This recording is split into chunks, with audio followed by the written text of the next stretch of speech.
Hello guys, स्वागत है आप सभी का फिर से एक न्यू वीडियो के अंदर। आज का हमारा टॉपिक है वोन। और इससे पहले के जो टॉपिक्स में जो मैंने वीडियो अपलोड की थी उसके अंदर अपन कार्टिलेज पढ़ चुके हैं, टाइप्स ऑफ कार्टिलेज ही पढ़ चुके हैं। तो आज स्टार्ट करने जा रहे हैं अपन बोन। So let's start. देखो गाइस, बोन क्या है?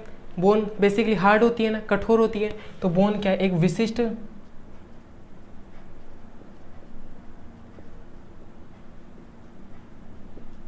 कठोर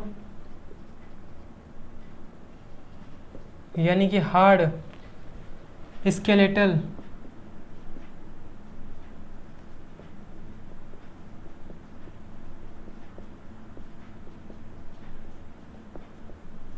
संयुक्त ऊतक है। समझ में आएगा? अब देखो गाइस, जो बोन की मैट्रिक्स होती है ना,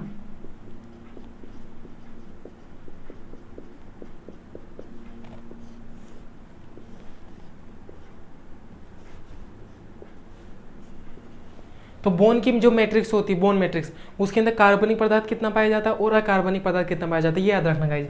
तो अकार्बनिक पदार्थ की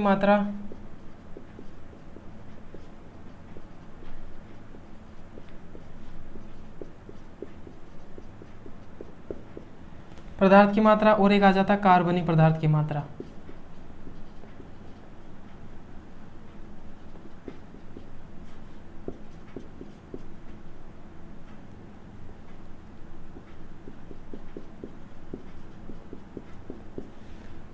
तो देखो गाइज, अकार्बनिक पदार्थ तो कितना होता है 65%, और कार्बनिक पदार्थ कितना पाया जाता है 35%। ये याद रखना। तो बोन क्या है? एक कठोर यानी कि हार्ड संयुक्त तक के, स्केलेटल संयुक्त तक के। और जो बोन की मैट्रिक्स होती है उसमें अकार्बनिक पदार्थ तो पाया जाता है 65%, और कार्बनिक पदार्थ की मात्रा कितनी होती है 35% है। अब बात करते हैं अपन इसकी स्ट्रक्चर की। अब किस पे आ जाते हैं अपन? बोन की स्ट्रक्चर पे।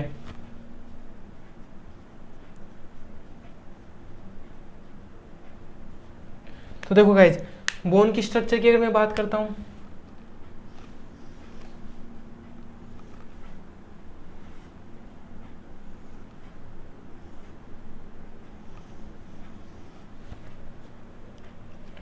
ये क्या बनाई? बोन। बोन तो लग नहीं रही।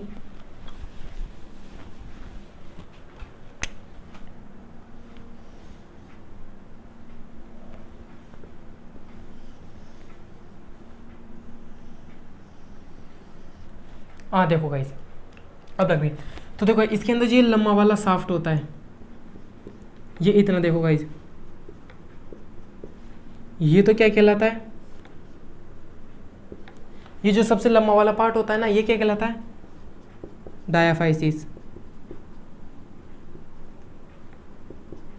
ये क्या कहलाता है? डायाफाइसिस है। और जो ये सिरे आते हैं, इन सिरों को क्या कहते हैं अपन? इन सिरों को क्या कहते हैं? एपिफाइसिस।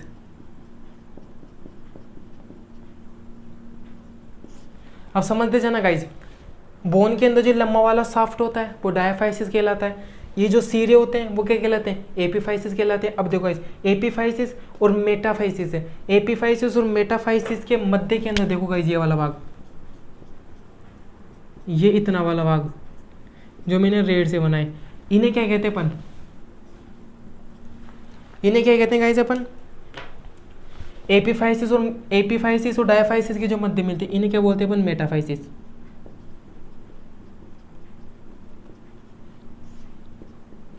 लेकिन मेटाफाइसिस की एक बात याद रखना कि ये उन हड्डियों के अंदर मिलता है, उन बोन्स के अंदर मिलता है जो क्या करती है? वृद्धि करती है, यानी कि वृद्धि को दर्शाती है, जिनके अंदर ग्रोथ होती है। अरे भाई, जो बच्चे होते हैं, अब बच्चों की जो हड्डियाँ होती है, बोन्स होती है, वो क्या करती है? लेंथ में बढ़ती है ना। तो लेंथ में बढ़ती है तो वहाँ पर क्या मिलता है? मेटाफाइसिस मिलता है, एपिफाइसिस और डायफाइसिस के मध्य में। तो ये वृद्धि दर्शाने वाली बोन्स में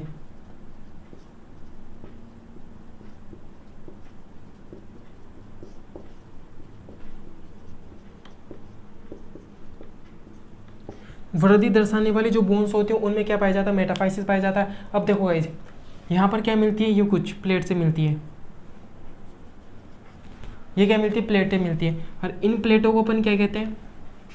इन प्लेटों को क्या कहते हैं अपन? इन प्लेटों को क्या कहते हैं अपन गाइज? एपिफेजियल प्लेट्स है।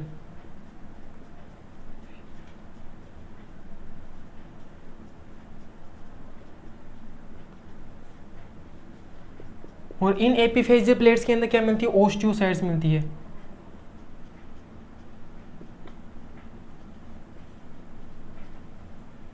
अरे भाई ये बोन कोशिका है ना, तो एपीफेजियल प्लेट्स मिलती है, ये क्या आ जाती है एपीफेजियल प्लेट्स है। और इन एपीफेजियल प्लेट्स के अंदर क्या मिलती है, ओस्टियोसाइट्स मिलती है, जो कि क्या होती है, निष्क्रिय होती है। अब निष्क्रिय का अर्थ क्या है, ये काम नहीं करती, यानी कि इसके अंदर विभाजन की क्षमता नहीं मिलती है। अब देखो गाइस, डायाफाइसिस के अंदर क्या मिलती है, गुहा मिलेगी। तो इस गुहा को क्या कहते हैं अपन, मेड्यूलरी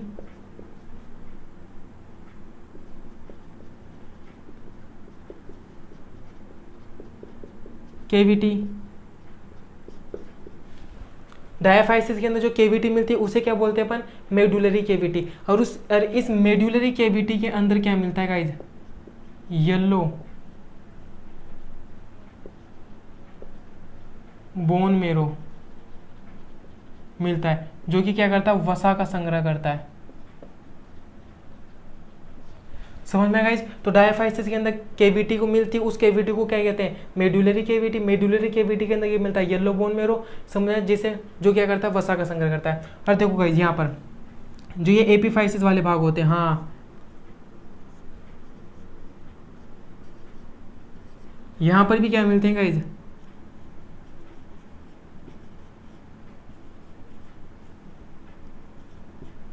यहाँ पर ये क्या मिलते हैं, रेड बोन मेरो।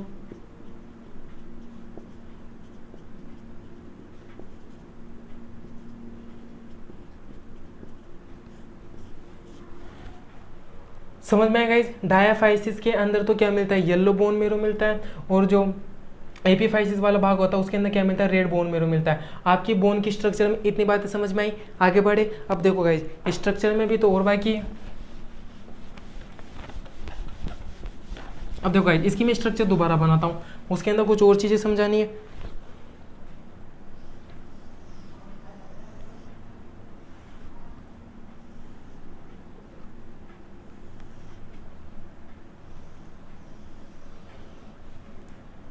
देखो गाइस, ये तो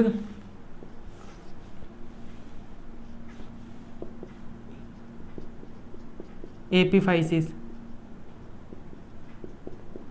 देखो यहाँ पर जो ये एपीफाइसिस वाला भाग था ना, इस एपीफाइसिस वाले भाग को तो अपन क्या कहते हैं, स्पॉन्जी बोन।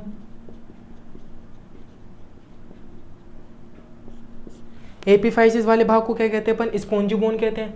और जो ये डायाफाइसिस वाला भाग आता है, ये यहाँ से यहाँ तक,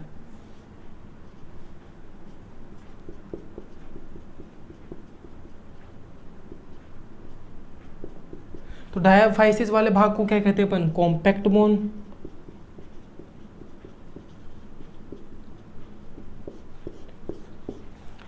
स्पॉन्जी बोन तो किसे कहते हैं, एपीफाइसिस वाले भाग को। कॉम्पैक्ट बोन किसे कहते हैं, डायाफाइसिस वाले भाग को। और इसके अंदर क्या मिलती थी,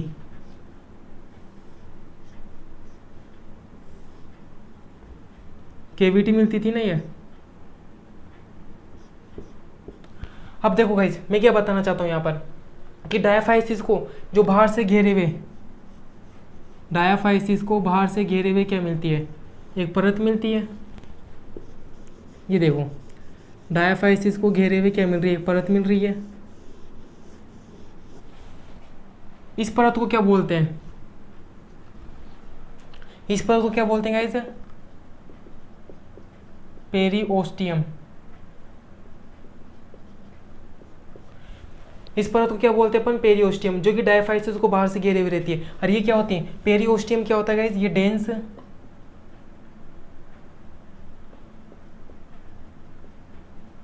रेखीय संयोजी उत्तक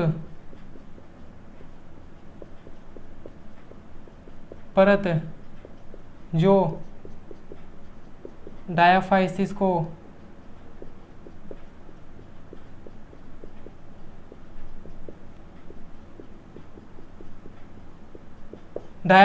क्या करके रखती है, सपोर्ट करके रखती है। और देखो यहाँ पे आओ, और इसको अंदर जो इसकी केविटी होती है ना, इस केविटी को भी अंदर से घिरे हुए रखेगा कोई।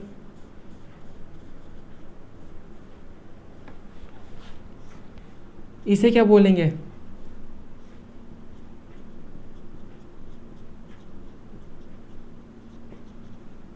इसे क्या बोलेंगे गाइज, एंडोस्टीम। क्या बोलते हैं, एंडोस्टियम। इस एंडोस्टियम को, ये एंडोस्टियम क्या करती है गाइज, मेड्यूलरी केविटी,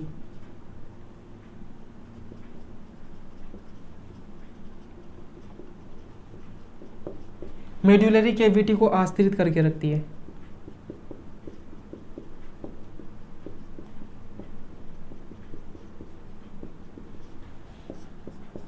समझ में गाइज।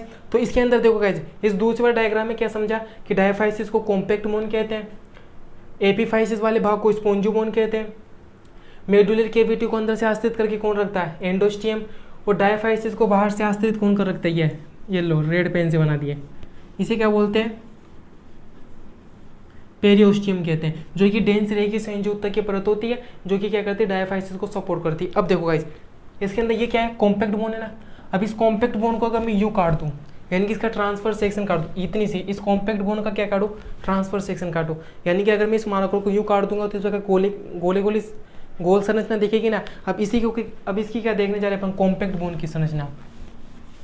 ये तो क्या थी, पूरे बोन की संरचना। अब देखो गाइस, मैं क्या बना रहा हूँ, कॉम्पैक्ट बोन की संरचना।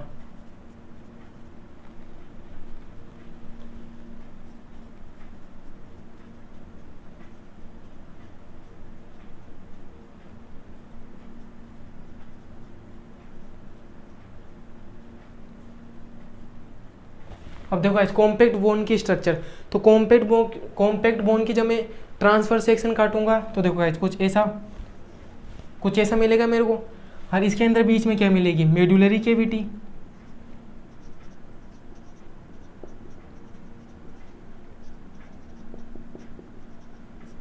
क्या मिलेगी गाइस, मेडुलरी केविटी। अब देखो गाइस, कॉम्पैक्ट बोन की स्ट्रक्चर समझने से पहले ये जान लो, जो बोन होती है ना वो हाईली वेस्कुलर होती है।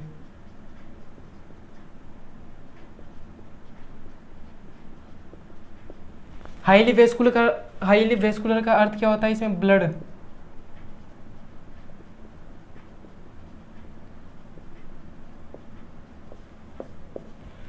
हाईली वेस्कुलर को क्या बोलते हैं अपन, ब्लड सप्लाई अधिक होती है, यानी कि अति संवहनी होती है। इसमें ब्लड की क्या होती है, बहुत ज़्यादा सप्लाई होती है, किसके अंदर, बोन के अंदर। समझ में आएगा। अब इसके अंदर ब्लड की सप्लाई ज़्यादा होती है, जिस वजह से तो कभी कभी हड्डी टूटती है, फ्रैक्चर होता है, तो वो क्या होती है, जल्दी से टूट जाते हैं, क्योंकि इसमें क्या होता है, खुद की ब्लड सप्लाई होती है। लेकिन मैं बात करता हूँ किसकी, कार्टिलेज की।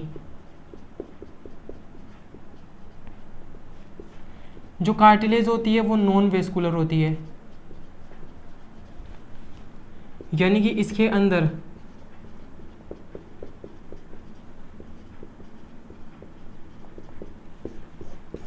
कार्टिलेज के अंदर क्या होती थी, बोन, ब्लड की सप्लाई एब्सेंट होती थी। अब कार्टिलेज में ब्लड की सप्लाई एब्सेंट होती थी तो इसको ऑक्सीजन कहाँ से मिलता था, अरे भाई बोन के अंदर तो ब्लड सप्लाई हो रही है, तो ये ऑक्सीजन कहाँ से ले लेती थी, ब्लड से, क्योंकि ब्लड के थ्रू क्या जाता था, ऑक्सीजन जाता था ना। तो बोन को तो ब्लड से ऑक्सीजन मिल गया, अब बात है कार्टिलेज को तो ब्लड सप्लाई नहीं हो रहा, तो इसको फिर ऑक्सीजन कहाँ से मिलता है।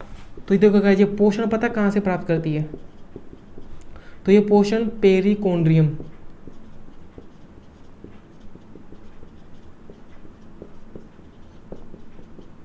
पेरिकोन्ड्रियम से प्राप्त करती है। पेरिकोन्ड्रियम क्या होता है, ये भी एक डेंस रेखीय संयोजी उत्तक होता है,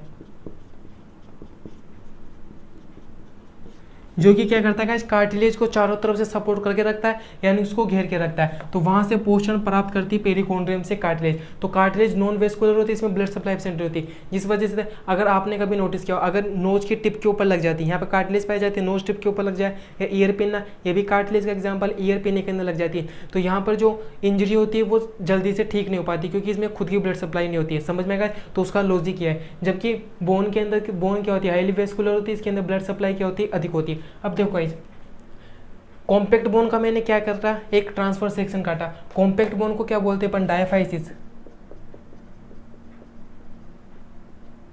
अरे भाई डायफाइसिस को अपन क्या कह रहे हैं, कॉम्पैक्ट बोन कह रहे हैं। इसका मैंने एक ट्रांसफर सेक्शन काटा तो इस प्रकार की संरचना दिखेगी, जिसके अंदर बीच में क्या मिलेगी, मेडुलरी केविटी, जिसके अंदर क्या होगा, येलो बोन में होगा। और यहाँ पर क्या मिलेगी, अब यहाँ पर क्या मिलेगी गाइज,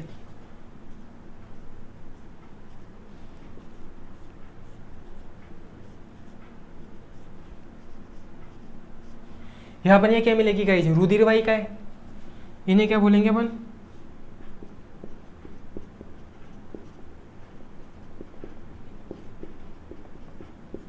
रुधिर वाहिकाएं।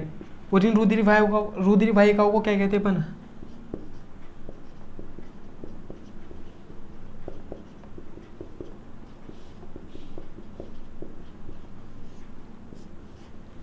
हर्वेशन कैनाल्स कहते हैं। हर्वेशन कैनाल्स कहते हैं यानी कि रुधिर वाहिका। और इस रुधिर वाहिकाओं के अंदर, जिन्हें अपन हर्वेशन कैनाल्स कहते हैं, इनके अंदर क्या क्या आ जाती है, शिराएं आ जाती है,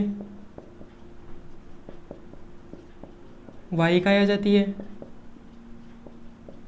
और क्या आ जाती है, लसिकाएं आ जाती है। समझ में आया। तो इससे इन रुधिर वाहिकाएं मिलती है, जिस वजह से तो बोन क्या होती है, हाईली वेस्कुलर होती है, यानी कि अति संवहनी होती है। अब देखो गाइज, अब देखो 1 मिनट, अब देखो, अब मैंने यहाँ पर ये क्या बनाई, रुधिर वाहिकाएं बनाई, यानी कि हर्वेशन कैनाल्स बनाई। अब इसी को मैं दोबारा बना रहा हूँ, देखो गाइज क्यों बना रहा हूँ अभी समझ में आएगा।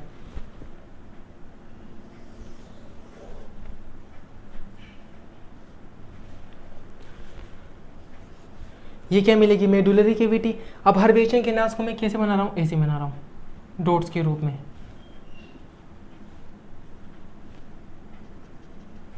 ये क्या है,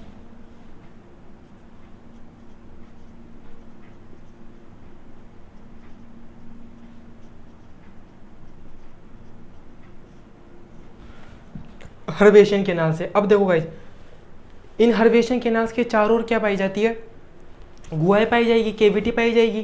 तो देखो गाइज, अब केविटी बनाओ, स्टार शेप्ड बनानी है।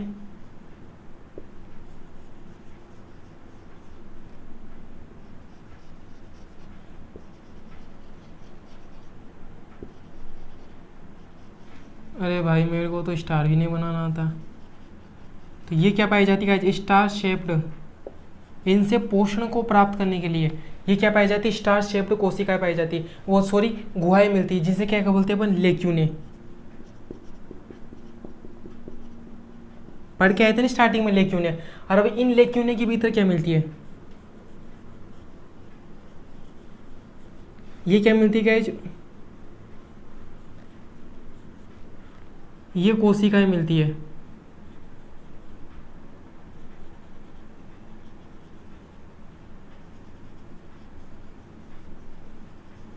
तो इन कोशिकाओं को क्या बोलते हैं अपन, ओस्टियोसाइट्स, जो कि कैसी होती है, निष्क्रिय होती है। अब देखो इस प्रकार से पोषण प्राप्त करती है, और ये एक दूसरे से इस प्रकार से जुड़े होते हैं।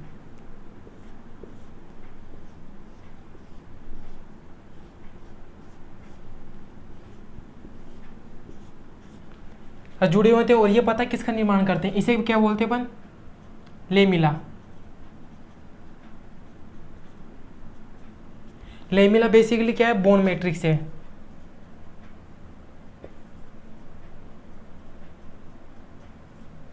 ये क्या है, इस बोन मैट्रिक्स है, यानी कि यहाँ पर जो बोन मैट्रिक्स होती है वो लेक्यूला के रूप में पाई जाती है। किस रूप में पाई जाती है, लेक्यूला के रूप में। और इसका जो प्रमुख पदार्थ आता है, इसके अंदर जो प्रमुख पदार्थ आता है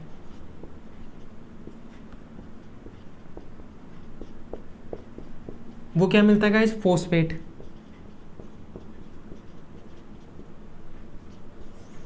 क्या आ जाता है, जिसका जो कंपोजिशन होता है उसके अंदर प्रमुख पदार्थ क्या पाया जाता है, फॉस्फेट पाया जाता है। तो यानी कि बोन मैट्रिक्स किस रूप में पाई जाती है, लेमिला के रूप में। समझ में गाइस। और ये क्या होते हैं, जो हर्वेशन कैनाल्स होती है बेसिकली ये क्या होती है, रुधिर वाहिकाएं। अरे भाई रुधिर वाहिकाओं को क्या कहते हैं, हर्वेशन कैनाल्स। तो इनसे पोषण प्राप्त करने के लिए इनके चारों ओर क्या पाई जाती है, कैविटी पाई जाती है, जिन्हें अपन क्या कहते हैं, लेक्यूने कहते हैं। लेक्यूने कहते हैं। और इनके अंदर क्या मिलती है, ओस्टियोसाइट्स मिलती है। ओस्टियोसाइट कोशिकाएं मिलती है, जो कि क्या करती है, इनसे पोषण प्राप्त करती है। तो ये तो क्या आती है, कॉम्पैक्ट बोन की संरचना आती है। अब देखो गाइज, अब बोन सेल्स की मैं बात करता हूं। किसकी बात करते हैं अपन, बोन सेल्स की।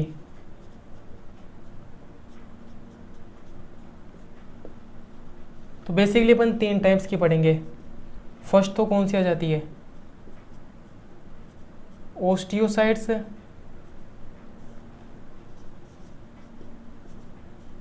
दूसरी कौन सी आ जाती है, ओस्टियोब्लास्ट्स, ब्लास्ट्स। थर्ड कौन सी आ जाती है? ओस्टियोक्लास्ट। नाम भी बड़े अजीब अजीब है। देखो गाइज, ओस्टियोसाइट्स होती है ये तो परिपक्व कोशिकाएं होती है, यानी कि मेच्योर।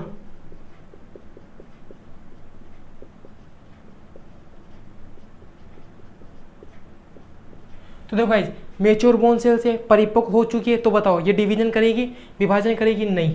तो ये कैसे हो जाएगी?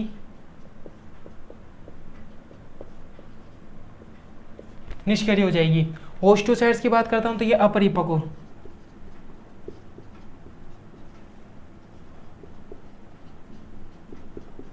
अपरिपक्व बोन सेल्स होती है। तो ये क्या होती है? सक्रिय होती है। और यही क्या करती है? बोन निर्माण में मदद करती है। देखो गाइस, आपने देखा होगा किसी का हड्डी फ्रैक्चर हो जाती है, यानी कि हाथ टूट जाता है, पाँव टूट जाता है, तो डॉक्टर क्या करता है? डॉक्टर हड्डी जोड़ता है? नहीं, डॉक्टर हड्डी नहीं जोड़ता। वो क्या करता है कि जो हड्डी टूट जाती है उसको बस सिद्ध के अंदर, उसको एक सिद्ध में रख के क्या करता है? प्लास्टर बांधता है कि वो हिले डुले नहीं। और फिर एक जगह बांध देता है, ये होता है कि वो हिले डुले नहीं। तो वहाँ पर क्या होता है, जो ये ओस्टियोसाइट्स होती है ना, ये क्या होती है? अपरिपक्व बोन सेल्स होती है, जो कि सक्रिय होती है, विभाजन करती है, विभाजन करके क्या होती है? जुड़ जाती है। समझ में गाइस? तो बोन निर्माण में कौन मदद करती है? ओस्टियोब्लास्ट्स निर्माण करती है। अब बात करता हूँ ओस्टियोक्लास्ट की, तो ये तो क्या होती है? बक्षकाणु कोशिकाएं होती है।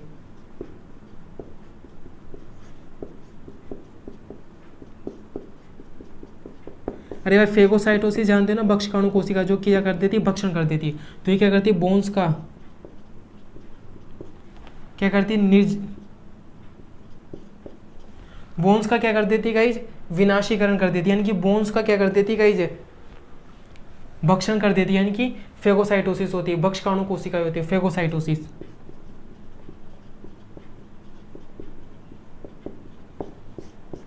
तो देखो गाइस, ये तो क्या थी? बोन सेल्स की तीन प्रकार की, ओस्टियोसाइट्स, ओस्टियोब्लास्ट्स और क्या जाता है? ओस्टियोक्लास्ट है। सो गाइस, ये कंप्लीट थी बोन, और बोन की स्ट्रक्चर पढ़ चुके हैं, जिसमें अपन ने कॉम्पैक्ट बोन की स्ट्रक्चर पढ़ चुके हैं, और जो कॉम्पैक्ट बोन की जो मैंने स्ट्रक्चर बनाई थी वो एनसीईआरटी में भी दे रखी है। सो गाइस, आज की वीडियो यहीं तक रखते हैं। अगर वीडियो पसंद आए तो इसे लाइक करें, शेयर करें और चैनल को सब्सक्राइब भी कर लें। सो धन्यवाद।